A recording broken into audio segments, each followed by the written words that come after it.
Olá, eu sou a Luca Fogaça, jornalista e apresentadora do Em Voga Podcast, uma realização da S Comunicação.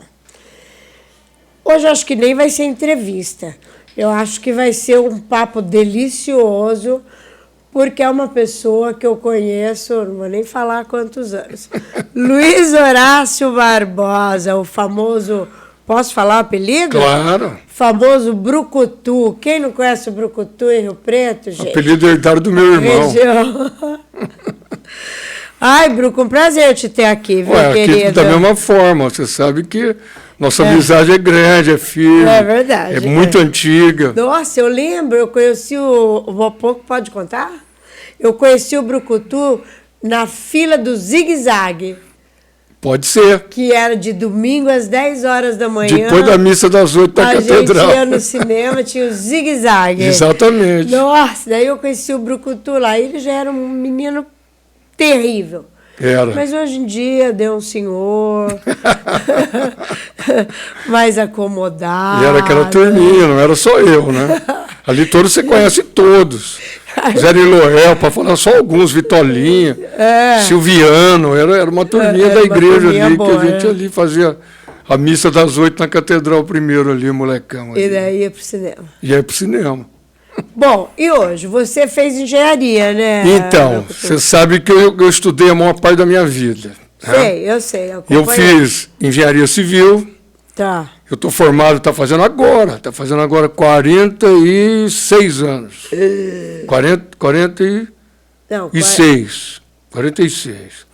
Eu fiz depois engenharia de segurança no Mackenzie. Tá. Depois de muitos anos eu fiz direito aqui você fez direito. Na Unip. Sou advogado, tenho OAB. Sou corretor de imóvel também. E tenho várias pós-graduações, inclusive em Direito e Engenharia. Eu fiz pós-graduação, primeiro em Direito Empresarial e Tributário, depois eu fiz um MBA em Gestão e Planejamento Ambiental, e depois a última pós-graduação que eu fiz foi em Auditoria, Avaliações e Perícias de Engenharia, porque eu sou perito judicial há 31 anos. Nossa, tem muita gente que não sabe disso. Pois é. Eu acho, porque... Você não sabia? Eu sabia que você era perito, mas que você tinha feito esse monte de pós-graduação, eu não sabia. Você vê? Porque a gente, quem vê as pingas, como é que é a história? Vê as pingas que eu tomo, não vê os tombos que eu levo. Porque vê você só no Instagram, em festa, não sei o quê. Eu não imagino tanto que você estudei muito. E fora os outros cursos de finais de semana, de certificado simples assim.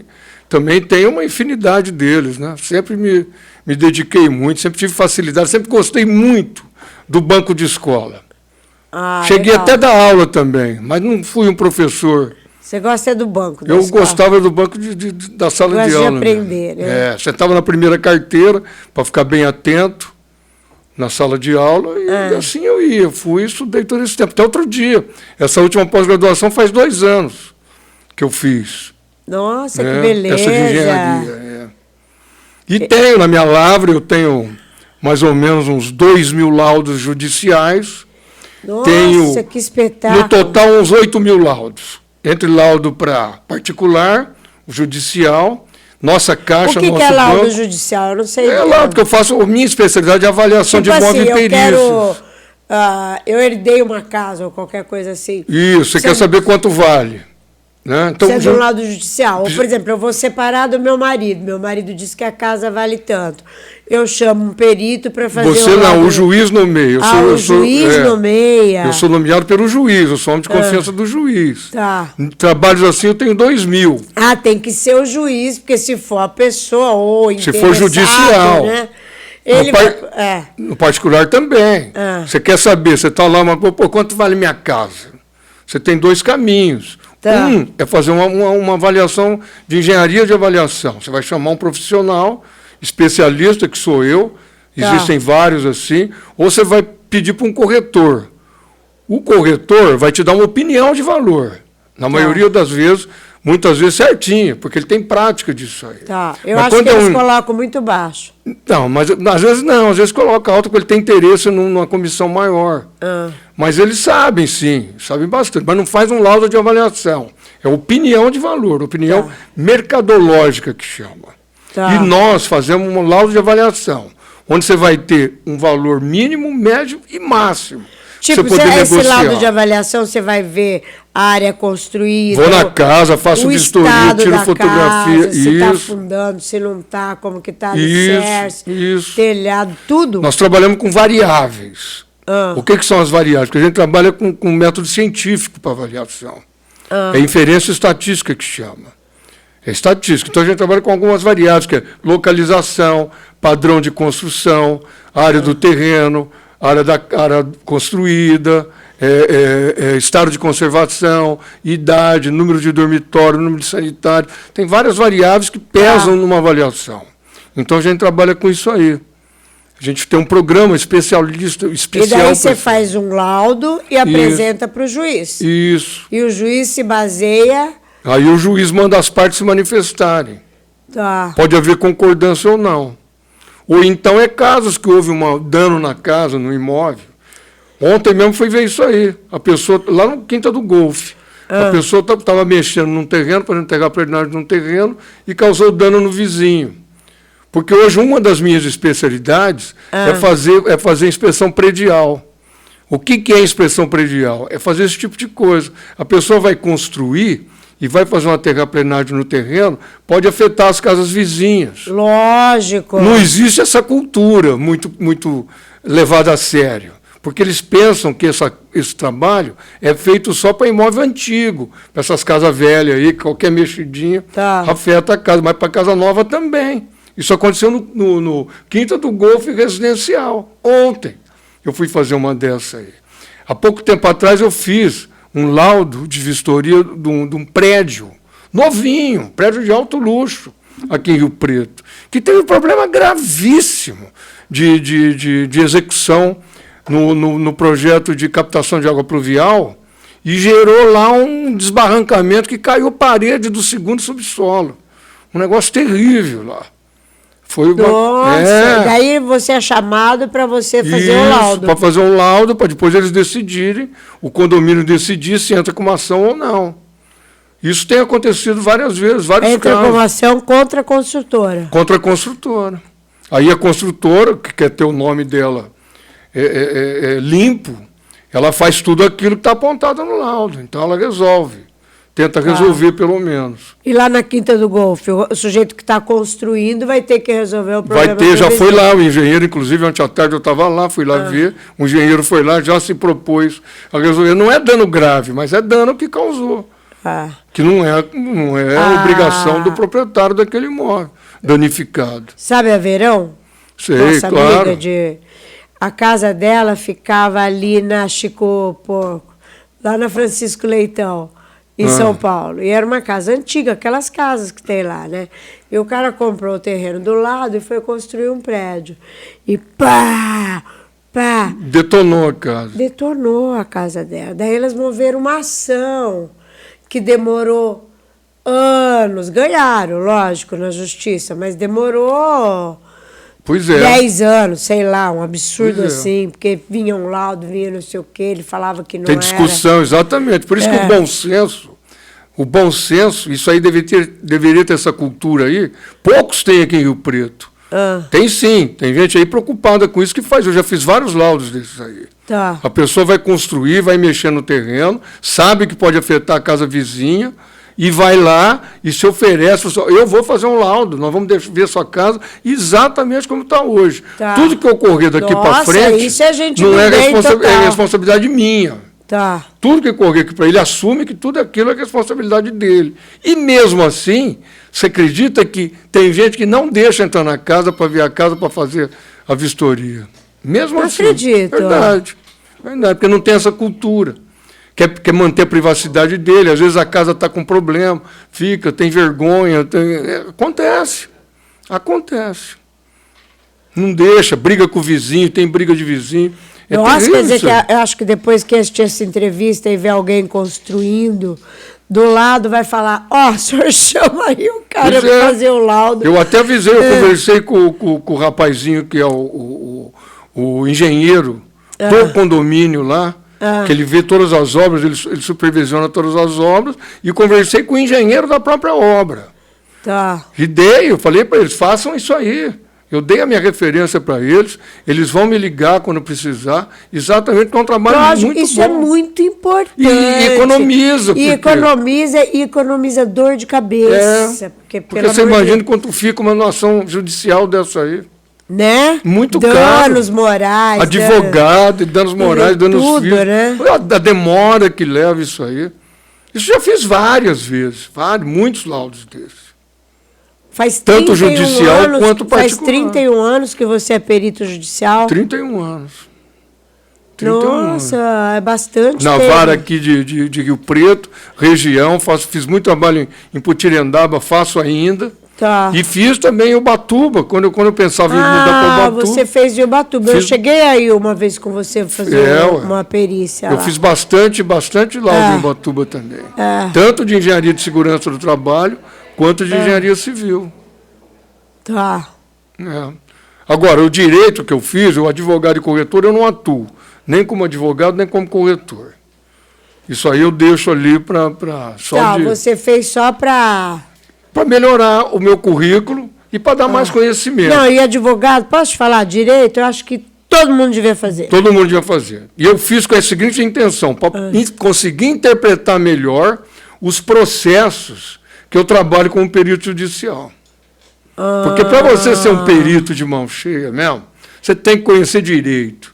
Não adianta esses cursos que vêm vindo aí para dar aula de pós-graduação, para dar curso de avaliação de imóvel, se você não tiver o dom da escrita, se você não souber escrever e interpretar processo. E eu até escrever o laudo para o juiz, né? Exatamente, você tem que saber aquela linguagem. A linguagem é técnica, mas, ao mesmo tempo, é uma linguagem que você tem que saber como levar para um juiz. Eu, nos meus 2.000 laudos, nunca tive um laudo derrubado no tribunal. Todos os laudos meus, porque às vezes há uma contestação que faz parte do jogo jurídico. Lógico. Mas todos os laudos meus foram homologados no tribunal. Aqueles que houve contestação. Pouquíssimos. Porque eu não deixo brecha, né? Eu aprendi muito, eu estudei muito. Então, eu sei fazer um laudo bom.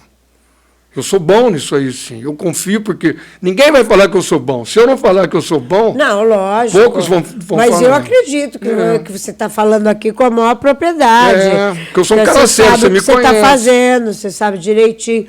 Não, olha, isso é fantástico. Você me conhece. O brucutu pode ser meio... E ele ainda tinha que ser feito, esses laudos, antes da construção. Claro. Lógico. Nesses casos, sim. Né? Porque depois já é prejuízo, de qualquer jeito, né? Vira rolo. Às vezes tem danozinho, mas tem danos aí que são terríveis. Que nem esse aí do prédio lá. Nossa, eu não acredito, o susto. Aquilo lá entrou caminhões e caminhões de lama no segundo subsolo. Chegou na casa de máquina ali, de motores de bombeamento de água ali, tampou todas as bombas. Foi um negócio terrível, assustador. E isso foi por estrutura? Não, isso foi falta de compactação e substituição do próprio solo que estava ruim lá. Quando eu conversei com o geólogo que fez a sondagem lá, ele me falou que aquele solo lá não era bom. Tá. E aí deveriam ter substituído aquele solo na época. E o pé estava prontinho, bonitinho, de repente ele afundou. Ali, tudo ali, foi terrível. E o problema estava numa floreira mal impermeabilizada e que foi levando aquela água para baixo e foi embora. Nossa, que loucura, uma bobagem, né? Porque não foi feito a execução do projeto de captação de água pluvial como deveria ter sido feito. Houve negligência e imperícia nesse caso aí. Tá. Esse foi o que aconteceu. E a maioria das vezes é isso aí. Você sabe que culpa só se dá de 3 formas, né? Isso aí pouca gente tem essa noção de coisa. Culpa se dá por negligência, imperícia e imprudência. Não existe 4 tipos, nem 2, nem 1. São esses 3 tipos. Sabia. Tudo que é culpa é uma das 3 razões. É isso. Pouca gente se liga nisso. E é isso. E me conta um negócio, você trabalha nisso atualmente em Rio Preto e região? Quando tem região, sim. Eu acabei de fazer um laudo agora, recente. Agora está meio devagar, eu não sei direito o que aconteceu. Eu sou um cara que eu não a minha honestidade não me deixa molhar a mão por aí, para estar sempre na ponta da lista. Tá. Né? Eu não Procura faço pelo isso. Google se é o primeiro, né? Então, eu não sei fazer isso. Então, eu sou lembrado pela minha eficiência e não por esse jeito aí. Eu gosto de fazer a coisa séria. Você sabe que eu sou um cara sério. É verdade, eu sei. Agora, eu quero falar mais de duas coisas com você. Vamos lá. Ubatuba. Meu amor, né? Sim. Ubatuba, você sabe que eu frequento Ubatuba antes de nascer, na barriga da minha mãe. Tem uma fotografia muito interessante que aparece a minha irmã, com 6 anos de idade, que ela era 6 anos mais velha que eu. 6 anos de idade, na praia em Ubatuba, assim, com um peixe, que era uma sororoca, um peixe comprido. Você deve ter comido muita sororoca lá em Ubatuba também, que é um peixe legal, gostoso. E ela está ali com aquele peixinho, aquela menininha com aquele peixinho, e em cima da foto, assim, aquelas fotos pequenininhas, que era do tamanho do negativo naquela época, e estava assim, fevereiro de 1954. Eu estava na barriga da minha mãe em fevereiro de 1954, em Ubatuba. Que beleza. Isso porque a minha família frequentava Ubatuba. E Ubatuba era difícil de chegar naquela época. Dificílimo, levava 3 dias daqui para lá. Meu pai tinha que ir para São Paulo, demorava um dia inteiro, depois no dia seguinte tinha que ir para São Luís do Paraitinga, para depois ir e juntar uma caravana para descer a serrinha ali. Só ia em comboio. Por causa era muito perigoso. Tamoios não tinha ainda, era terra e Tamoios não tinha ainda. Era muito perigoso. E meu pai já ia naquela época. Nossa, porque o cunhado dele, que era da região de Guaratinguetá, frequentava muito Ubatuba. Devia ser maravilhoso. Eu tenho um primo que mora lá até hoje. Acabei de ler um livro dele hoje. Devia ser maravilhoso, Ubatuba. Ele é escritor, é um intelectual. Acabei de ler um livro dele hoje. Quando eu era pequena, meu pai tinha um apartamento em Santos. A gente ia muito para Santos, mas era assim... Era pedido, né? Era de trem, de Rio Preto a São Paulo, ia no vagão Puma. Isso. E tinha aquelas poltronas giratórias, era um luxo. Uma delícia. Vagão, restaurante, nossa, era um luxo. Chegava lá, tinha um tio que esperava a gente, porque meu pai nunca ia eu, meus irmãos e minha mãe, né? E levava a gente para Santos. Meu pai ia, uma vez, nós tivemos uma viagem, inclusive, interessante você lembrar, que nós colocamos carro no trem. Nós fomos em 3 ou 4 famílias. Foi a minha família, a família Cury, do Nandão Cury, do Titi, a Zezé Cury, e do Heitor Guimarães, do Heitorzinho E colocaram o carro no trem? O carro no trem, desceu em São Paulo, e depois nós fomos para Ubatuba, cada um alugou uma casa. Eu era menininho. Nossa. Mas eu nunca esqueço essa viagem. Antigamente acho que era mais gostoso, né? Mas aí, Ubatuba, me conta, você ama desde pequeno? Eu amo, tem essa casa lá na Enseada, há 10 anos. Você investiu numa casa lá, porque você pensava em se mudar definitivamente para lá. Pensava, e lá fui tentar, mas lá é cidadezinha difícil para ganhar dinheiro. Lá é bom para passar férias, amigo. 102 praias maravilhosas. Lá é muito bom. O lugar mais bonito do mundo. E essa tua casa, você estava falando, você aluga? Alugo e vou lá de vez em quando, claro. Tá. Aluga para temporada? Alugo para temporada, é uma casa com 7 suítes, é uma casa grande, fica pertinho da praia, não atravessa rua nenhuma, né? Tá. E eu alugo para temporada, para grupo, né? Tá. Para grupo. Porque ela é grande, né? Cabe 27 pessoas em cama. Não tem nada amontoado. Você foi lá, você conhece a casa. Eu fui lá. Não existe montoeira de gente, ninguém fica ali a casa é bárbara. Fica espaçado. É espaçoso. Só que eu estou até vendendo ela agora, mas enquanto não vende, eu estou alugando. Eu quero ver se eu vou lá, porque eu estou agora. Claro. Você falou antes que julho. Vender. Você falou que julho é ruim. Quem sabe a gente consegue? Não, é ruim para alugar a casa. Então. Para ficar lá em julho é uma maravilha. Então, quem sabe eu consigo te alugar agora em julho? Então, eu sabe? Não, né? Os meus a minha família, né? Então, você leva a sua família, cabe lá. Porque eu sou louca para levar meus netos para praia. Pois nós já tivemos férias juntos, né? Mas agora eu tenho os outros netos que, nossa... Nós já temos mais de um Réveillon junto. É verdade. Bem mais de um. Nossa, aquela baleia lá ainda Nós temos uma baleia, nós temos as cigarras. Nós temos o Saí, lá da Solange. É verdade. 2 vezes. A gente já viajou muito para praia junto. Eu fui para Ubatuba já várias vezes. Então, exatamente. E aí, então Ubatuba tá... é legal. Se vocês Se a gente ficar conversando de Ubatuba aqui, nós paramos terça-feira que vem. Se vocês quiserem alugar casa em Ubatuba, fala com o Bruco. A casa dele é super legal. E ele gosta de alugar porque ele conhece, pelo que eu sei. Porque... Não, nem sempre. Se for comportado, família, não tem problema nenhum. Tá. Um alugo para quem eu Mas conheço. é legal a gente conhecer ele, porque essas casas que se aluga vendo foto, eu sempre falo, o ambiente é muito fotogênico. Você fotografa, parece que é lindo. Você chega lá, você fica até assim, né? Eu tenho um diferencial lá, que você sabe. Eu tenho aquela minha caseira lá, Alexandre. Tem uma caseira. Que ela deixa a casa sempre impecável e está lá sempre pronta para pau para qualquer obra lá. Qualquer probleminha que dá quando eu não estou lá, ela está lá, ela resolve rapidinho. Isso é legal. Tem internet, tem Wi-Fi, tem Sky, não é? É bem legal. Tem uma salona grandona, uma cozinha maravilhosa. Ali para fazer comida é uma maravilha, porque lá os dias são muito longos, demora para passar. Então você vai para a praia, chega uma hora que você cansa. Principalmente quem acorda cedo, gosta de ir para a praia cedo, você bebe, fica, e o dia não passa. Então vai para casa e faz aquela comida gostosa, compra um peixe ali do pescador na minha praia ali. Não da peixaria também pode comprar, mas do pescador que mora lá, do Paulinho, que é legal. Agora quero falar de outra paixão sua. O ciclismo. Ele já tem outra grande paixão. Eu pedalo faz 35 anos.